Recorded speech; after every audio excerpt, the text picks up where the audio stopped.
Então, hoje nós vamos o penúltimo estudo do Pedro, né? É o estudo número 5. Nós estamos falando sobre a segunda carta de Pedro, e eu estava pensando, na boa, eu pensei que a gente ia poder matar o capítulo. Bom, primeiro eu pensei que a gente ia conseguir falar, num estudo ia falar dos 3 capítulos. Aí o primeiro capítulo não deu, foi por um dia só, e eu achei, não, o 2 e o 3 e o 4 a gente faz. Não deu, tá? Então é o seguinte: o capítulo 2 de Pedro, da segunda carta de Pedro, é muito legal. Nós vamos fazer o 3 e o 4. O 2 hoje e o 4 na quinta-feira que vem, tá bom? A gente está gravando, as perguntas já foram, mas esse capítulo, gente, fala uns troços muito loucos. Então, primeiro, antes de começar, vamos tentar definir. A primeira pergunta é o quê? A diferença entre o falso profeta e o falso mestre, tá? Então, vamos lá. O profeta é quem? É quem diz as coisas que estão por vir, né? Ou quem prega a palavra, ok. Então, vamos dizer, o falso profeta, ele é só um adivinho, porque existe espírito de adivinhação, tá?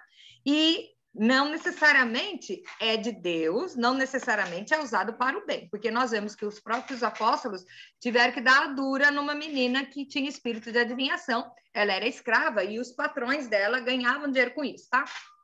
Então, era um espírito de adivinhação. Sobre adivinhação, eu vou contar um negócio para vocês, certo? Se eu chegar, adolescente, na minha época, tinha muito adolescente que queria em cartomante. Cartomante é o seguinte: ela pega a sua mão, né? E ela começa a falar algumas coisas. Então, você deduz assim: se adivinhou o passado, o que falar de futuro, eu vou acreditar. Então, vamos lá. Aí você tem uma amiga falsa.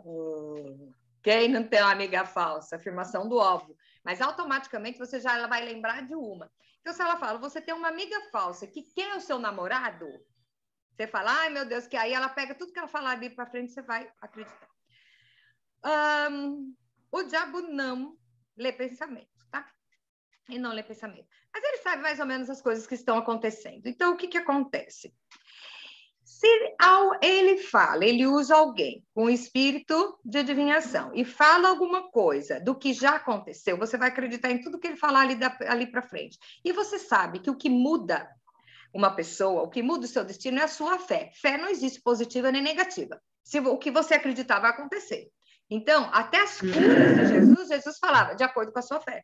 Se você crer, sabe a história, o grão de mostarda, a fé do um monte, vai para lá, para cá, não sei o quê. Jesus, cada um que pedia lá, o que ele fala, o que você quer que eu te faça, de acordo com a sua fé, porque fé não é positiva e negativa. Então, você diz assim, eu tenho fé na Nossa Senhora da Carupita, que eu não sei se existe mesmo, mas que vai acontecer tal coisa. Se você tiver fé, vai acontecer, porque é você, a sua fé muda o cenário. Então, se alguém adivinha o meu passado e fala alguma coisa do futuro, eu vou acreditar e eu posso até inconscientemente agir para que isso aconteça, porque eu estou acreditando naquilo, tá? Então, isso é o falso profeta. O falso mestre é muito pior. O falso mestre, ele ensina de acordo com a própria conveniência. Manipulação. E eu ganhei uma dura do Senhor essa semana, muito séria, que eu estou tonta até agora, porque ele disse o seguinte, você sabe, Deus falou para mim assim. Vocês vão ver que é muito difícil eu falar isso, tá? Mas Deus falou comigo, é muito difícil eu falar, mas assim, ele fala, tá? Não é porque eu não conto para vocês que ele não fala, ele fala. E ele falou comigo o seguinte, você sabe por que tem tanto falso mestre? Porque os verdadeiros mestres estão calados. Tem espaço. Tô tonta até agora, gente. Eu tô tomando remédio para dor de cabeça porque eu tô vendo o mundo rodando ainda. O que acontece? Leis da física, não existe espaço vazio no universo. Então, enquanto o bom está calado, o mal está fazendo barulho. Tem muito mais gente salva do que gente perdida. Tem muito menos bandido do que gente boa. Mas por que a gente fica achando que está tudo uma desgraça? Porque o mal faz mais barulho. Por quê? Porque quem é do bem fica quieto, tá? Não se impõe, não faz escândalo. Então, o que acontece? Passa a falsa impressão de que o mal está vencendo. Eu vou falar para vocês, eu nunca vi na história o mal vencer. Deus não vai perder a parada para o diabo. Não vai ter mais gente perdida, vai ter mais gente salva. E tomara que todos sejam salvos. Então, agora, vocês vão ver que eu acho que eu estou mudando a minha temática, que é o seguinte: pregar a salvação, porque Jesus está às portas, ele está vindo. Mas isso é nosso estudo da semana que vem. Então, vamos lá, por enquanto, ensinar. Então, o que é? A diferença entre o falso profeta e o falso mestre. O falso profeta, ele vai dar a adivinhação de algumas coisas. Tá? Mas o falso mestre, ele ensina de acordo com a sua própria conveniência. Então, muitas vezes a gente pensa, é só financeira. Olha, gente, conveniência nem só é financeira. Às vezes é o status. Às vezes é uma manipulação para poder ter seguidores. Tá? E a gente vê isso em tantos lugares, eu vou falar para vocês. Não é só no trabalho, na escola, no governo, dentro das igrejas, dentro das famílias, qualquer sociedade tem alguém manipulando alguém. Como que você não vai ser manipulado? Se você tiver a sua atenção a única coisa que é imutável, que é isso aqui. A única verdade imutável está aqui. Então, você tem que conhecer para quando você ouvir as coisas, você fazer que nem os crentes de Bereia. Ir lá e conferir na palavra se é isso mesmo, tá? Então, o que acontece? O que Pedro fala, né? O que os falsos mestres ensinam? Tá lá na segunda carta de Pedro, capítulo 2. Assim como no meio do povo surgiram falsos profetas, assim também haverá entre vós falsos mestres, os quais introduzirão dissimuladamente. Sabe o que é uma pessoa dissimulada? Estarão introduzindo dissimuladamente heresias destruidoras, até o ponto de renegarem o soberano Senhor que os resgatou, trazendo sobre si mesmo repentina destruição. Sabe o que é isso? O falso mestre, ele vai ensinar que a verdade não é bem assim, e que o soberano Senhor é relativo. Jesus não é tão soberano assim. Quando você vê alguém negociando a soberania de Deus, de Jesus Cristo e do Espírito Santo, que é a Trindade, você pode ver que é um falso mestre. Essas religiões e seitas e coaches, que você é o centro do universo, você pode tudo, você tem que ser feliz, toda forma de amor vale a pena, o importante é fazer o bem, porque se você fizer o bem, tá tudo certo. Quando alguém falar isso, começar a fazer um treinamento com você para levantar a sua autoestima, dizer que você tá bom do jeito que você tá, você superar, aí você fica complicado, porque é muito mais confortável eu ouvir alguém que fala que todos os meus erros são consequências dos meus traumas, mas é que eu sou o máximo e eu não preciso mudar nada.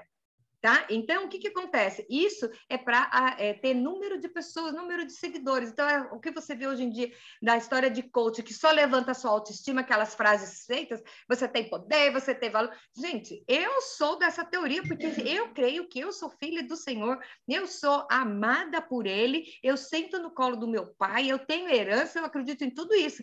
Mas eu sei que eu, na presença, quanto mais você chega perto da soberania de Deus, menor você se encontra. Quando você é comparado com a santidade de Deus, você vê como você precisa mudar.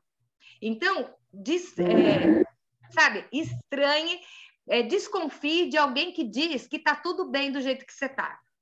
Tá? Você tem valor porque Jesus morreu na cruz para te salvar. Então, você tem valor, mas isso não quer dizer que você não precisa de ajuda, que você não precisa de um salvador, tá? Eu gosto muito de, quando a gente vai falar da reza da Ave Maria, que é o seguinte, o que Maria falou quando o anjo foi anunciar?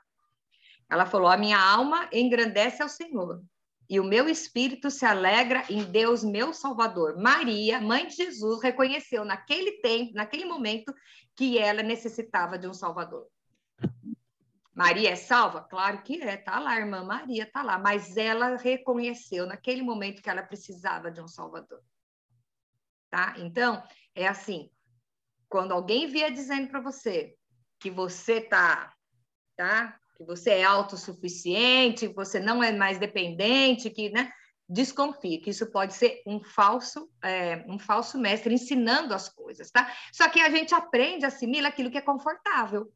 Então, aquilo que te deixa na zona de conforto, que você não é confrontado, é muito mais fácil de você assimilar. Então, Pedro já está falando isso lá, você imagina agora, né? Pergunta 3. Como eles agem aos falsos profetas? O texto diz o seguinte: e muitos seguirão as suas práticas libertinas, e por causa deles será infamado o caminho da verdade. Também movidos por avareza, farão comércio de vós com palavras fictícias. Para eles, o juízo lavrado a longo tempo não tarda, e a sua destruição não dorme. Aqui já vem a sentença. Práticas libertinas. Eles vão infamar o caminho da verdade e movidos por avareza e fazer comércio de vocês. Vocês já viram gente vendendo igreja com porta fechada? Que nem vende casa? Aí eu vou vender minha casa porta fechada. Sabe o que é? Você vende a casa com os móveis, tudo, a louça, os pratos, tá. Eu vejo gente vender igreja com tantos membros, não sei o quê. Eu vejo gente usando dos falsos ensinamentos para ter benefício financeiro. Eu não estou dizendo que você não tem que ofertar, que você não tem que semear, não é isso. Mas como isso é feito? Como isso é feito? Tem gente que está usando esses ensinos em seu benefício próprio. Gente que acha que não precisa trabalhar, porque se ele tiver, já faz as contas. Se eu tiver uma igreja com 100 membros, se cada um der 10% do que ele ganha, então eu tenho salário também. Quer dizer, você está pregando evangelho ou você está arrumando emprego? Bom, pular essa parte que não é esse o tema de hoje. Aí, a pergunta 4, essa é muito pesada, eu nem vou falar a minha opinião, eu só vou ler o texto. A pergunta é assim: qual a intensidade da ira de Deus? Não liga não, Deus é amor. No fim tudo dá certo, ele ama. Então vamos lá, o que Deus fala? Ora, se Deus não poupou os anjos quando pecaram, antes, precipitando-os no inferno, entregou ao abismo das trevas, reservando-os para juízo. O cabeção, Deus é amor, mas é fogo consumidor. De Deus não se zomba. E a Bíblia diz: ai daquele que é pedra de tropeço.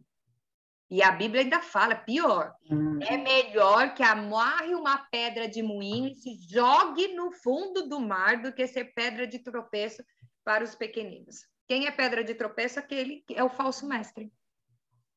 E aqui, ó, gente, Deus não poupou os anjos. Aí fala assim: ai, porque livre-arbítrio eu queria ser anjo, porque anjo não peca, anjo não tem livre-arbítrio, a gente tem. Ó, a maior heresia isso aí, porque se anjo não tivesse livre-arbítrio, um terço dos anjos não tinha ido atrás de Lúcifer e sido expulso do céu, tá? Porque eles também decidem.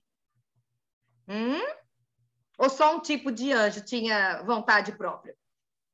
Quando Lúcifer desceu, ele levou com ele 1/3 dos anjos do céu. A terça parte. Então, é porque eles decidiram. E aí, sabe o que Deus fez? Expulsou. Expulsou. Se ele fez isso com anjo, o que ele vai fazer com o falso mestre? Aquele que está servindo de pedra de tropeço para os pequenos, né? Os pequenos são os que estão aprendendo. Então, Deus é amor, mas é fogo consumidor. Vigia! Vamos lá. Pergunta 5. Quais os exemplos de destruição de Deus? Olha como Deus é sério. Deus não poupou o mundo antigo, mas preservou Noé, pregador da justiça, mais 7 pessoas, quando fez vir o dilúvio sobre o mundo de ímpios. E reduzindo as cinzas da cidade de Sodoma e Gomorra, ordenou a destruição completa, tendo posto como exemplo a quantos venham viver impiamente. E livrou o justo Ló, afligido pelo procedimento libertino dos insubordinados. Então, é o seguinte, Deus também se ira. E quando Deus se ira, o negócio é tenso. Tá? É tenso. Deus livrou Noé e a sua família, e eu vou falar uma coisa para vocês. A arca cabia muita gente. A arca foi feita para caber muita gente. Porque todos tinham a oportunidade de acreditar na pregação de Noé. E não acreditaram. Tá? Não acreditaram. Sodoma e Gomorra, a torpeza era tanta, a homossexualidade era tanta lá, que Deus mandou chover enxofre. E agora, eu ainda estava conversando com um judaísta aqui outro dia, ele estava dizendo que quando ele foi para lá, a parte da onde foi Sodoma e Gomorra, o chão é cheio de enxofre, tá? Então, teve mesmo. Ok. Então, porque esse justo, que é o Ló, pelo que via e ouvia quando habitava entre eles, atormentava sua alma justa cada dia por causa das obras iníquas daqueles. Quer dizer, Deus tinha um justo lá no meio, e Deus livra o justo. Deus livra o justo. Deus livrou Noé, Deus livrou Ló. Mas desceu o juízo. Aí, outra coisa que a gente escuta, desce fogo do céu, que alegria desceu. Todas as vezes que na Bíblia fala que desceu fogo no céu, ou é para destruir, ou é para queimar a oferta. Queimar sacrifício, não sei o quê. Desceu fogo para consumir a oferta, ou para destruir. Então, eu não quero que desça fogo do céu em cima de mim, porque é para destruir. Não tem um lugar na Bíblia que fala que desceu fogo e foi para coisa boa, tá? Nós vimos Sodoma e Gomorra. Vamos lá. Pergunta 6. Deus é amor e bonzinho o tempo todo? Deus é amor, no final tudo dá certo. Então vamos lá.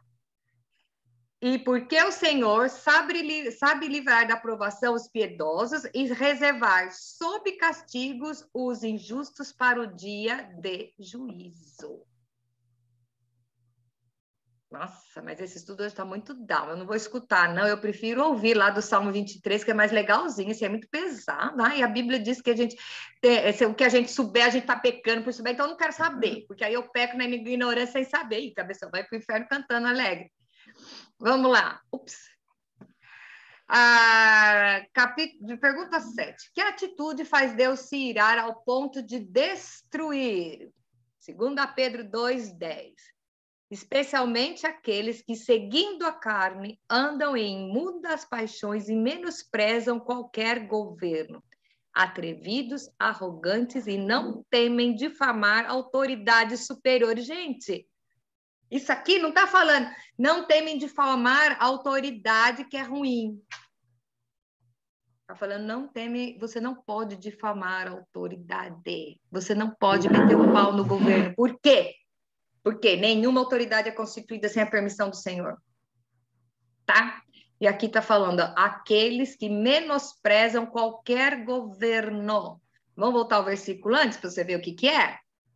É porque o Senhor sabe livrar da provação os piedosos e reservar sobre castigos os injustos para o dia de juízo, especialmente aqueles que, seguindo a carne, andam em imundas paixões e menosprezam qualquer governo. Atrevidos, arrogantes, não temem difamar autoridades superiores. Pergunta 8. E como se comportam os anjos? Ao passo que anjos, embora maiores em força e poder, não proferem contra elas juízo infamante na presença do Senhor. Como que os anjos se comportam? Os anjos não ousam proferir nada, tá? Juízo infame na presença do Senhor.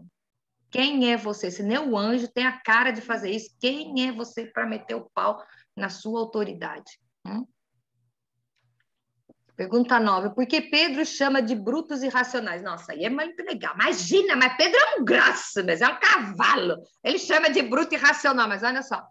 Esses, todavia, como brutos irracionais, naturalmente feitos para a presa e destruição, falando mal daquilo em que são ignorantes, em sua destruição também hão de ser destruídos. Você está falando mal daquilo que você não sabe. Você está metendo pau numa autoridade que você não conhece. Não conhece? Fica quieto. Não meta o pau. Difícil, né? Porque meter o pau é legalzinho, mas... né? E o que eles vão receber? Pergunta 10. Recebendo injustiça por salário da injustiça que praticam. É a lei do retorno. Pratica injustiça, vai receber por salário a injustiça. Automaticamente, se você produz a justiça, você vai receber justiça. É a lei da semeadura. Foi criada por Deus, mas não é uma lei espiritual. É uma lei da natureza, assim como a lei da gravidade. A lei do retorno. Você colhe o que você planta. Pergunta 11. Quais características são descritas aqui? Vamos lá. Considerando como prazer a sua luxúria carnal em pleno dia, considerando que é um prazer a luxúria carnal, quais nódoas e deformidades eles se regalam nas suas próprias mistificações, enquanto banqueteiam junto convosco. Aqui ele está falando de nós. Nós estamos deixando essas pessoas banquetear junto conosco, tendo os olhos cheios de adultério, insaciáveis no pecado, engodando almas inconstantes, tendo o coração exercitado na avareza. Filhos malditos, abandonando o reto caminho, se extraviaram, seguindo pelo caminho de Balaão, filho de Beor, que amou o prêmio da injustiça. Gente, aí vamos lembrar disso aqui. Balaão era profeta, não era? Balaão era profeta, só que ele era, vamos dizer, mercenário, tá? Então, ele falava, ele podia abençoar e amaldiçoar. Ele foi contratado para amaldiçoar um povo. Mano do céu, o cara que aceita fazer isso, você fala assim, nossa, o povo está fazendo isso hoje em dia, tá? Você já ouviu falar em oração contrária? Oração contrária para mim é macumba. Não é de Deus. Eu conheci uma pastora que falava assim, eu ponho o nome embaixo do meu joelho porque é crente pedindo, então Deus vai destruir. Ô, meu, você pensa que Deus é só seu. Ele ama você e odeia o outro, ele vai ferrar o outro só porque você quer? Pensa. Aí que tá a pessoa que está enturmada com o Espírito Santo, enxertada na árvore, o que ele vai pedir é relacionado à vontade de Deus, não vai ficar pedindo para Deus fulminar o outro, tá? Bom, mas aí o que acontece? Balaão, ele foi contratado para amaldiçoar o povo. E ele foi. E apareceu um anjo e falou, não vai amaldiçoar, não vai, tá? Chegou ao ponto que ele não viu, mas a égua dele viu o anjo e pegou e falou para ele, olha o que está acontecendo.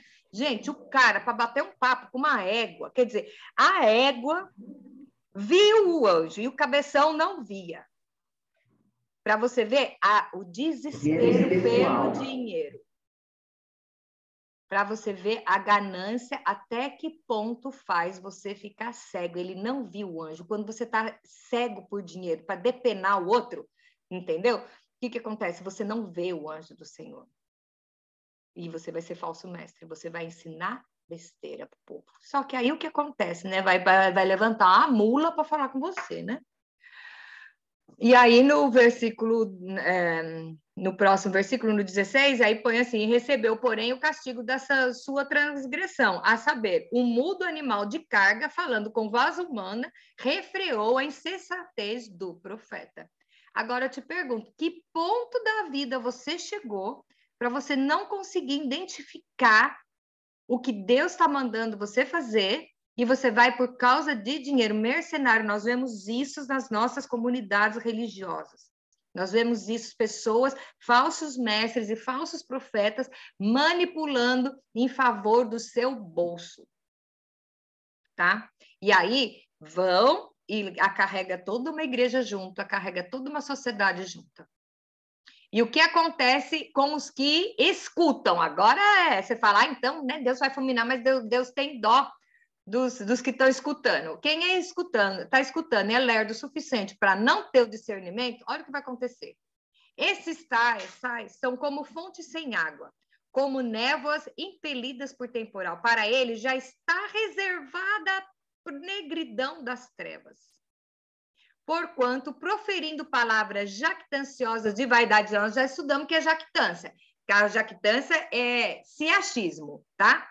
Então, os profetas proferem palavras jactanciosas de vaidade, engodam, quer dizer, trapaceiam com paixões carnais por suas libertinagens aqueles que estavam prestes a fugir dos que andam no erro, prometendo-lhes liberdade, quando eles mesmos são escravos da corrupção, pois aquele que é vencido fica escravo do vencedor. Isso quer dizer o quê? Isso quer dizer o quê? O cara vai e fala para você, não é bem assim, você tem direito a ser feliz, você tem direito a ter os prazeres da vida, você tem direito, não sei o quê, e levam você para a paixão carnal, aquilo que você quer. Então, você vai atrás do cara, entendeu? Porque ele satisfaz um desejo, aí você vai, você dá dinheiro para ele, você volta para a sua vida, e agora aqui, nossa, Pedro vai falar um negócio bem mais pesado, vamos lá. Portanto, Se depois de terem escapado das contaminações do mundo, mediante o conhecimento do Senhor e Salvador Jesus Cristo. Então, você estava nessa aí você teve um encontro com Cristo, resolveu ter uma vida legalzinha, não sei o quê. Se você se deixar enredar de novo, você vai ser vencido. E o seu estágio, o segundo estágio, será pior do que o primeiro. Sabe quando Jesus fala que quando uma pessoa ela é liberta de demônio e o demônio sai, e a pessoa, então, sai da casa, ele vai e busca mais 7, porque se ele chegar e ver que a casa está arrumada, tá? Que tem espaço, então você faz uma libertação, você tem que preencher, já começar a mudar de vida ali, porque se ficar vazia, ele vai e traz mais 7, e o segundo estágio é pior do que o primeiro. Você pode ver essas pessoas que são, que se arrepende e volta, cada dia pior. Gente, é que nem gordo. Gordo que faz dieta com remédio violento. Pode ver, cada vez que para tomar o remédio, ele volta mais gordo ainda. É ou não é? Pode fazer, pode ver. Quem toma remédio violento para emagrecer, quando para, volta a ser mais gordo ainda, tá? Por que eu estou fazendo esse exemplo? Porque isso aqui mulher conhece, mulher sabe como é que é, tá? E aqui ele fala a mesma coisa. E agora, eu acho que essa é a última pergunta, que é a conclusão do capítulo 2, é muito pesado, e eu quero terminar com isso para vocês. E, infelizmente, eu não vou terminar dando beijinho em vocês, não. Nós temos que pensar, porque aqui está falando, não está falando para aquele que está lá no prostíbulo, para aquele que está na boca de fumo, está falando para nós, que já fomos comprados pelo sangue, conhecemos a verdade, e, de repente, por conveniência, nós vamos seguindo um profetinha assim, porque ele vende um evangelho mais confortável. E olha o que Pedro fala aqui. Pois melhor lhes fora que nunca tivesse conhecido o caminho da justiça do que, após conhecê-lo, volverem atrás, apartando-se do santo mandamento que lhe foi dado inicialmente, né? Com eles aconteceu o que diz certo adágio verdadeiro. O cão voltou ao próprio vômito e a porca lavada voltou a revolver-se no lamaçal. Nossa, Kátia, que palavra dura. Não sou eu que estou falando, é o Pedro, tá? Eu só estou repetindo o que ele está falando. Mas é verdade. Então, da onde você foi tirado? Da onde você foi tirado? Eu fui tirada, eu fui criada na igreja, nunca me desviei da igreja, e eu sei o que Jesus fez por mim. Eu sei para onde eu estaria, eu consigo imaginar onde eu estaria se eu não tivesse encontro com Cristo. E é uma luta, né? De você estar gradualmente libertando, tirando as coisas e sendo nova criatura, ok. Ai, mas agora, eu quero ouvir, eu não quero ouvir esse evangelho, como é que é? Que eu ouvi hoje aqui na minha cadeira, gente, eu não sou fanática, gente, eu quero bater, quem é cliente não podia bater, né, senão chama a polícia. Mas aí é fanático. Gente, não é questão de fanatismo, é você pegar e acomodar o evangelho de acordo com a sua própria necessidade. É o que Paulo fala lá na carta aos Romanos, não vos conformeis com esse século. Então, é assim, teve um show aqui de um fulano e o pessoal foi tudo no seu... Eu começo a ver as fotos das mulheres nesse show. Você tem a impressão que estavam indo, que eram garotas de programa. Então, que imagem você está querendo vender? Eu vou ali um pouquinho, dar uma pecadinha, depois eu volto. Eu vou lá encher a cara com uma roupa que eu vou falar uma coisa. Como tem coragem de sair na rua, mulher de mais de 30 anos, vestindo um negócio daquele? E as fotos também? Você vê a foto? Nem é do show. É peito de fora, perna de fora, calcinha de fora, copo na mão. É essa a imagem que você está vendendo? Ou seu corpo é templo do Espírito Santo? Aí você vai falar, mas ela é tudo perdida. Tem gente que de domingo está na igreja e na sexta-feira vai vestida desse jeito no show. E fala, não tem nada a ver.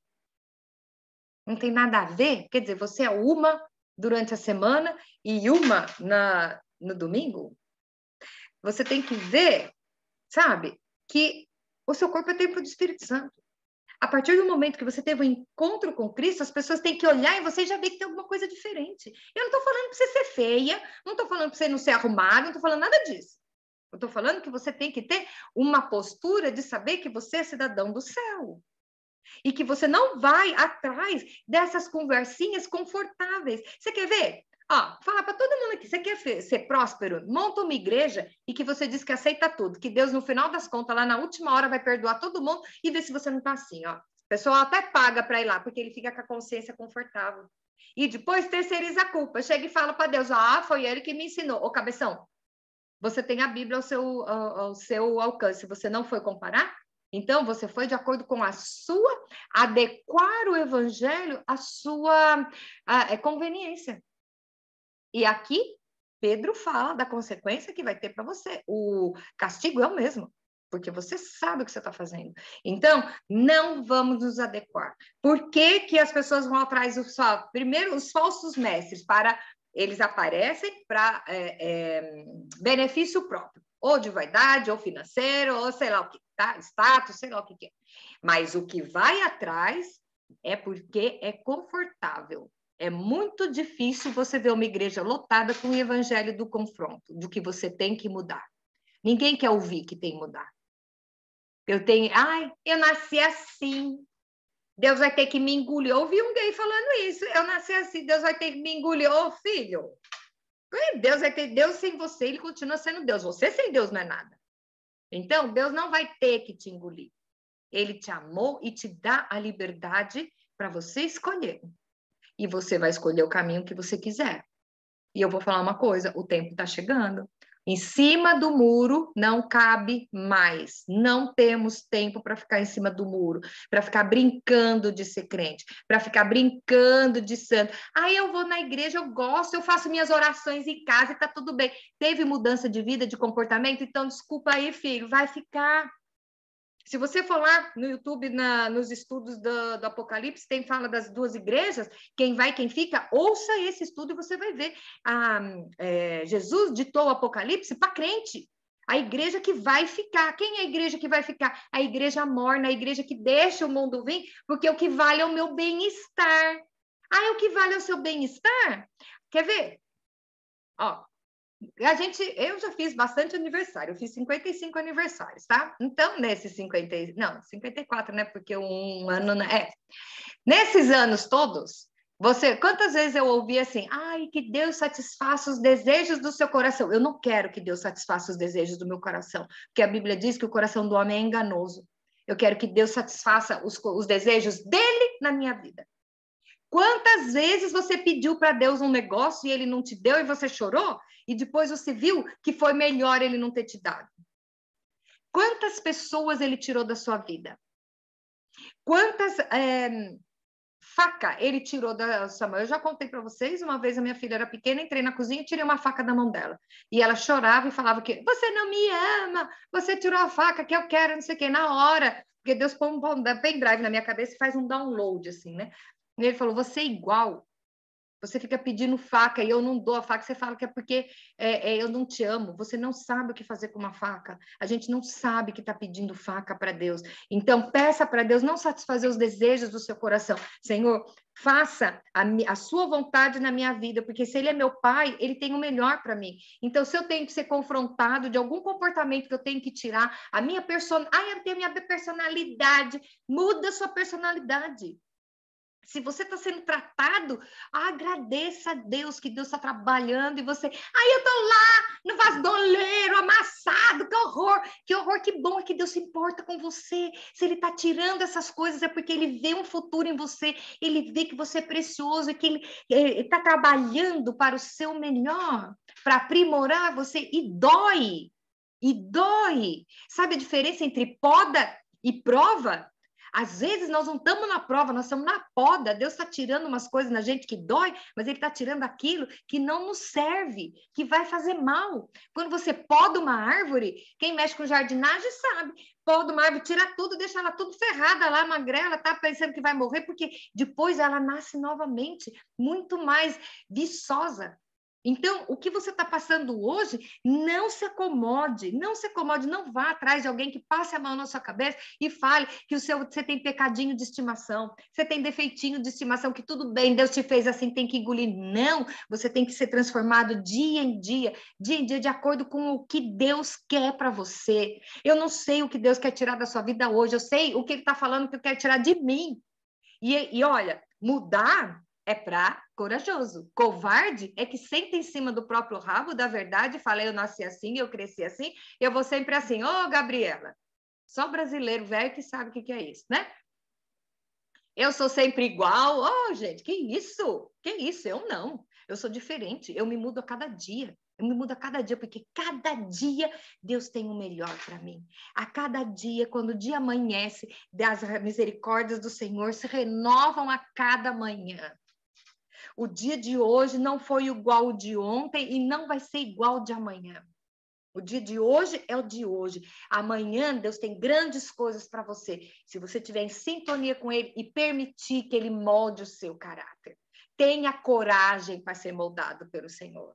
Tenha coragem para dizer, esse evangelho do conformismo, da maciota, isso não me serve, porque não vai na Bíblia. A Bíblia diz o quê? Ser fiel até a morte. Eu vou ser encontrada sendo fiel. Ele não pede para você ser perfeito, pede para você ser fiel e tentando. E aí nós vamos chegar lá. Então, volta e leia o capítulo 2 de 2 Pedro e você vai poder ver o que é que faz um falso profeta e se você está sendo moldado por um falso profeta e o que vai acontecer com você. Ele vai pagar, mas você também.